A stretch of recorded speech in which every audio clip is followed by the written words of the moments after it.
Learn how to write a story for young writers.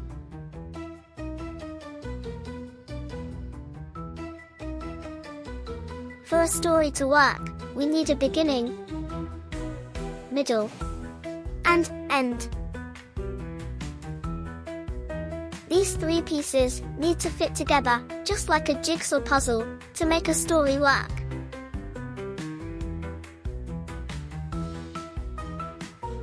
For example, if we just had a beginning and end, it wouldn't work because there is no information in the middle. So this wouldn't make any sense. To get started, we need a great idea. Then we need to come up with a setting. This is a place and time when the story happens. For example, if a story happens in a castle long ago, the setting is a castle in the past. And finally, we need to create our characters. A character is a person, animal, or creature in a story. Characters are the ones who do things in the story, like talking, playing, or going on adventures.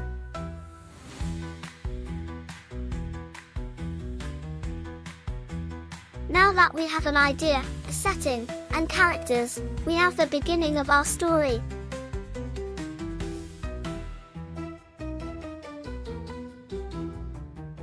Something exciting needs to happen in the middle. Help! He's stolen my jewels! Oh no! The thief has stolen the jewels. But it's okay, the heroes have caught the thief.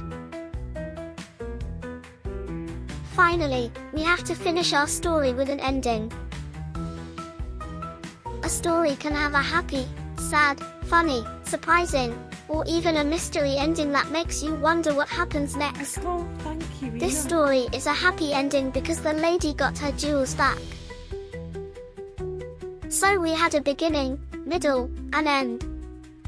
We had a great idea for our story. We chose a castle for our setting. Then we created some wonderful characters. In the middle, we created a story about how a thief stole some jewels from the castle. Our heroes arrived just in time, caught the thief who took the jewels, and gave them back to the owner. Thank you so much. So now we have a story with a beginning, middle, and end, which fits together, just like a jigsaw puzzle. Now see if you can write a story of your own. Have fun! Happy writing!